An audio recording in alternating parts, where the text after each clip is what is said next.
really in this zone where feel productive, and I want to pass it on to you. I want you to feel productive in this season. There are seasons in life when everything else feels like it's demanding your right now. Not just demanding you right now, demanding your right now. Deadlines, children, aging parents, bills, decisions, crises, relationships, schedules, emotions, emails, phone calls, notifications, expectations, all shouting now. When everything feels urgent, nothing feels sustainable. And here's the truth nobody tells you. Urgency doesn't always come from the outside. It comes from the inside. Urgency is not a pace. It's a posture.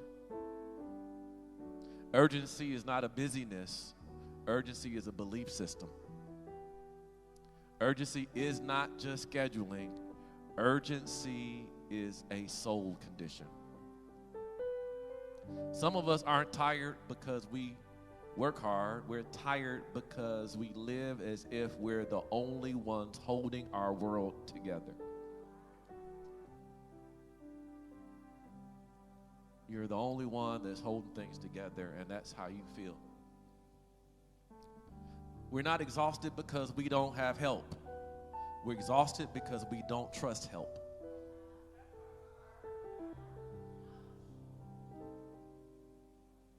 So you're doing more than what you could do because you don't trust the help that you could have.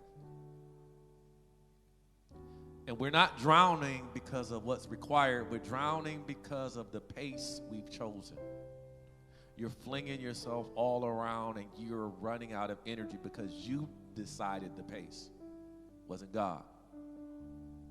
Urgency is not just about doing more. Urgency is about believing that if you don't do it, it won't get done. All of us have felt like that. Let's go to Psalm 127, verses 1 and 2. Psalm.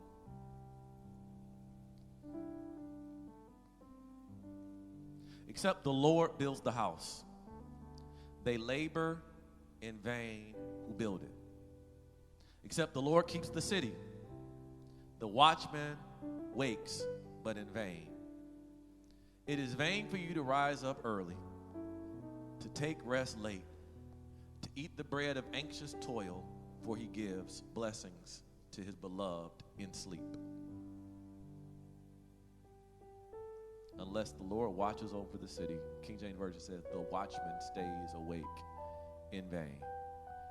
It is in vain that you rise up early and go late to rest, eating the bread of the anxious toil, for he gives his beloved sleep. Let's unpack that. First point. God is not obligated to bless what you build without him. I'm going to try that over here. God is not obligated to bless what you build without him. This psalm begins with a warning, unless the Lord builds it, which means you can build it, you can fund it, you can plan it, you can staff it, you can defend it, you can protect it. But unless God is the architect, it will not stand. And urgency makes you think you can build it alone, or to remind you that you were never supposed to.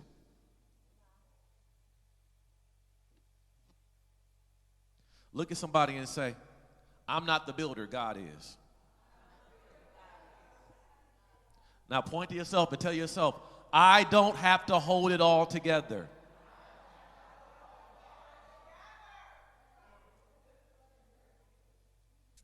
God is the builder, and you don't have to hold it all together. You don't have to. You just choose to. You just choose to. So then the text shifts from building to watching.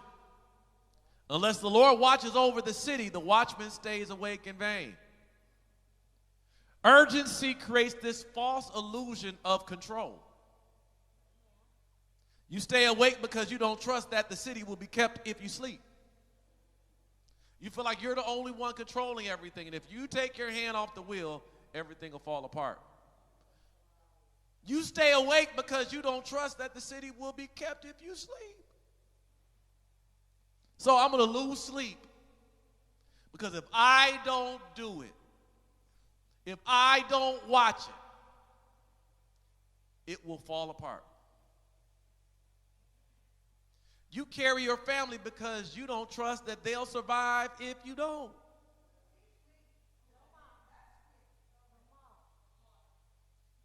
If I don't carry my family, if I don't do this for Junebug, if I don't do this for Sis, if I don't do this, if I don't be the big brother or a big sister, if I don't do this for my niece and nephew, if I don't do this for my grown kid, if I don't, they won't survive if I don't.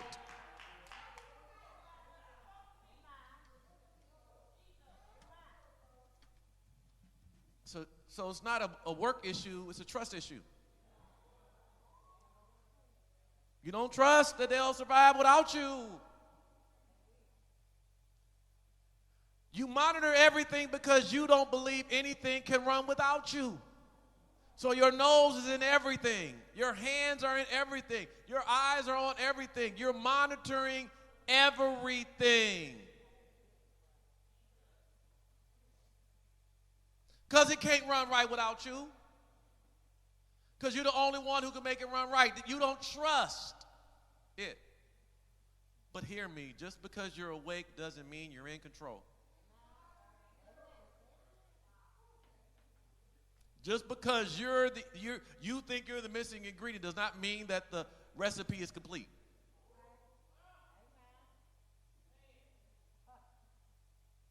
Tell somebody, just because you're awake doesn't mean you're in control.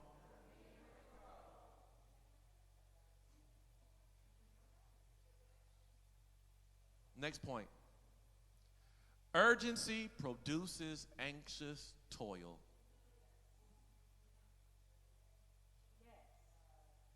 In verse 2 is where the hammer drops. It says, "It is vain that you rise up early and go to late rest, eating the bread of anxious toil." The Bible has a name for urgency, anxious toil. Not just toil, anxious toil. What does that look like? Working from a place of fear. Do you know that sometimes you're working because of what you're afraid to lose? Sometimes your prayers aren't going forth because they're not drawn from a place of faith, they're drawn from a place of fear. God, if you don't, God, I can't. God, they won't. God, I wish. It's not God, I believe. God, I declare. God, I speak. Your word says this is true. We pray and activate and work from a place of fear.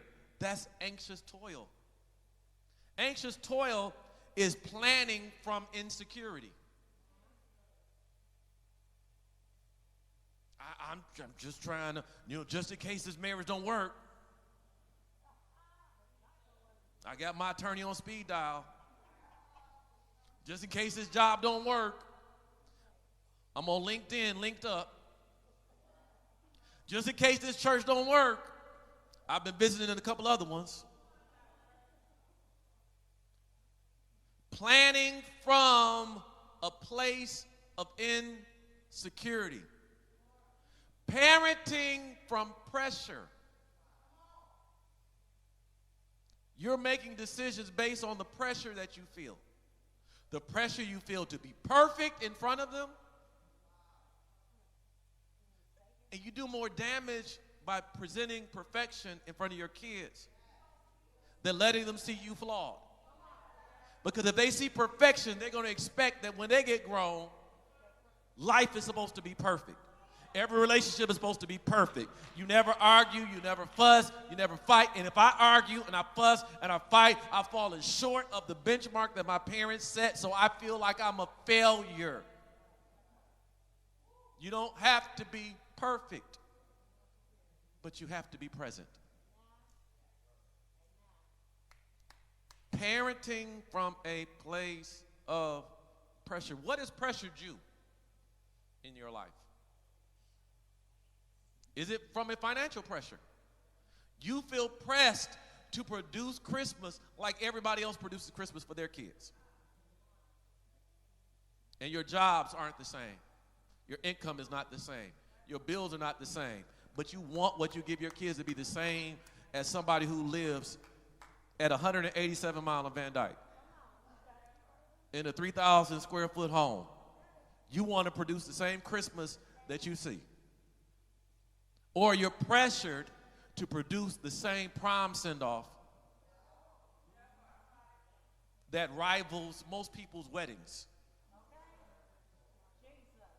Columns and doves and room, all to send your child off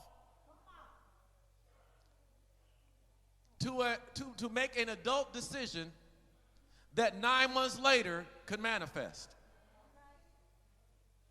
Okay. I'm sorry. The pressure in parenting to do your children like everybody else does their children. To dress and adorn your child like everybody else dresses and adorns their child. Parenting from pressure.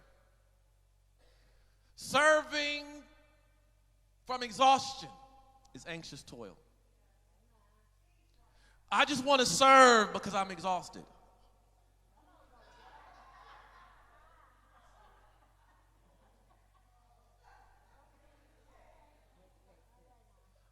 I want to pour myself out even more, though I'm empty.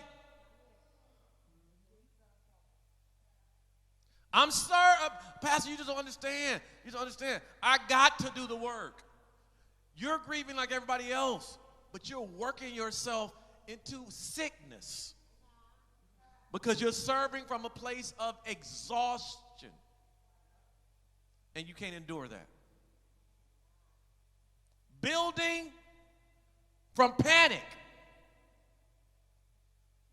Sometimes we build because we're building out of desperation. I got to build. I got to do something. I got to do something. I got to do something. I got to do something. And then something becomes anything. And then anything becomes everything. And you're doing everything and producing nothing. Something becomes anything, and anything becomes everything, and everything becomes nothing because you build from a place of panic. Urgency masquerades as a responsibility, but it's actually fear wearing productivity as a disguise. It's actually fear wearing productivity as a disguise. It makes you think that you're productive, but you're not. Because everything is urgent. And people think that people who move with urgency are moving with responsibility, but they don't. Put your hand on your chest and say this. I will not eat the bread of anxious toil. Come on, say it again. I will not eat the bread of anxious toil. Come on, say this. Urgency is not my rhythm. It's not the rhythm I choose. It's not the dance that I do. It is not the new hustle I'm learning.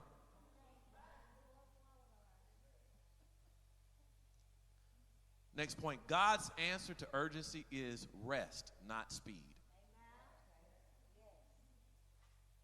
Y'all don't want to hear that one. The verse ends with a sentence that should offend our hustle culture. For he gives his beloved sleep. Sleep is not laziness. Sleep is faith. I'm trying it over here. Sleep is not laziness.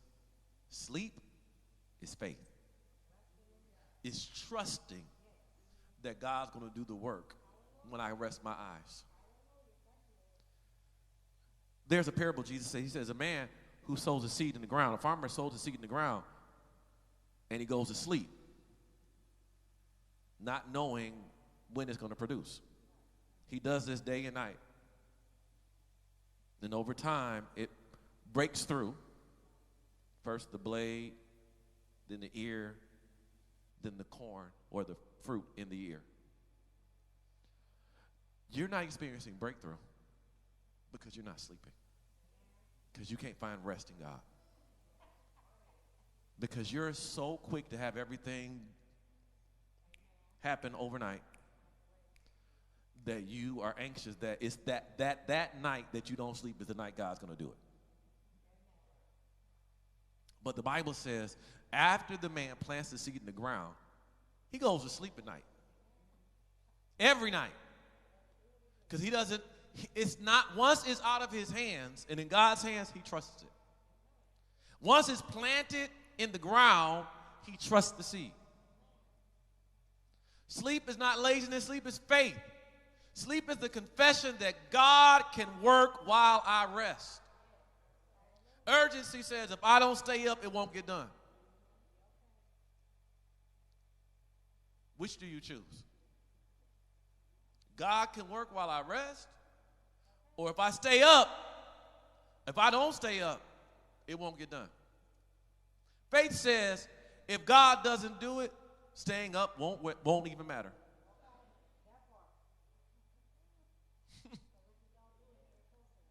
If God doesn't do it, staying up won't matter. I'm not going to lose sleep. If he does it, I'm okay. If he doesn't do it, I'm okay. Because me being up can't control it. Me worrying about it and becoming anxious over it won't change it. Anxiety doesn't lead to breakthrough. Anxiety leads to breakdown. While he was sleeping, the blade was breaking through. Sometimes breakthrough happens while you're resting. Sometimes God's breakthrough happens while you're resting. So sleep is proof that you trust God with what you cannot control. Listen, I stopped losing sleep over stuff a long time ago. I mean, if I wake up early, I'm waking up excited about doing something. I don't lose sleep over people. I stopped that probably about 16 years ago. Because what I realized is people going to do what they're going to do. And me staying up at night, worrying about what they're doing is not keeping them up at night. They're sleeping while I'm wrecked. Why? Why allow the devil to steal your sleep while the one you're losing sleep over is resting peacefully? If they close their eyes, I can close mine too. Listen, I say this, I'll tell anybody that. I've learned how to close my eyes and rest knowing that there is somebody in this world that's ticked off at me. I know it. Listen, I know it. I'm okay with that. I learned to be okay with that. Old, young, 20-something-year-old Pastor Knox would have been hurt because people weren't happy, and how can they not be happy? Because I'm trying my best to be the best pastor I could be. Nowadays,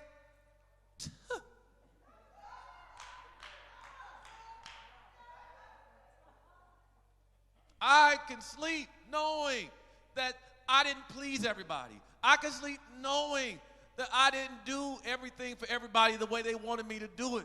I can sleep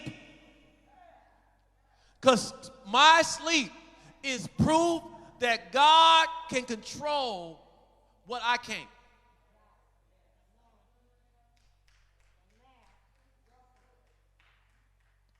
Now, here's where we pivot. Most urgency doesn't come from ambition. It comes from a breakdown in family systems. Urgency shows up in raising children. Urgency shows up in blended family dynamics. Urgency shows up in co-parenting. Urgency shows up in school schedules. Urgency shows up in aging parents. Urgency shows up in financial strain. Urgency shows up in unresolved trauma. Urgency shows up in marriages under stress. Urgency shows up in loneliness. Urgency shows up in mental health. Urgency shows up in caregiving.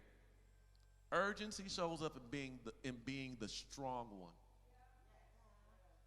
Urgency shows up in being the only one. Urgency reveals where the family needs oxygen. This is why at Impact, we're not just about building a church. We're about building families. Because you cannot build God's house while your family is suffocating. Far too many churches will tell you to put family on pause to build their dreams, but not Impact. You cannot build peace while living in panic. And you cannot partner with vision while parenting in overwhelm. Today, God is breaking the idol of urgency over your life because we worship too long at the idol of urgency. Today, God is dismantling the lie that everything depends on you. Today, can I declare over your house? God is restoring rest to your house, clarity to your mind, breath to your spirit, peace to your family, not by hurry, not by pressure, not by anxious toil, but by order. By order. God is realigning your life so that you could live.